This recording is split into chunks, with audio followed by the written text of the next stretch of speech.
Sikap Yuni Shara saat bertemu Raffi Ahmad banjir pujian. Yuni Shara kini kembali menjadi sorotan setelah video pertemuannya dengan mantan kekasih, Raffi Ahmad beredar di media sosial. Yuni Shara dipuji warganet saat bertemu dengan Raffi Ahmad lantaran sikapnya. Dalam video yang diunggah, suami Nagita Slavina itu mengenakan kemeja panjang warna putih dan berdiri di samping Nirina Zubir.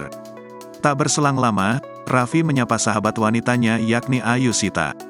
Raffi pun dengan ramah menyapa, cipika-cipiki, dan memeluk Ayu Shita.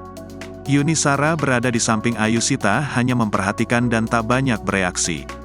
Gading Marten pun menghampiri Yuni Shara untuk menyapa. Video singkat itu pun langsung menuai pujian dari warganet. Kakak Krisdayanti itu pun dinilai sebagai wanita yang berkelas dan memiliki etika yang baik.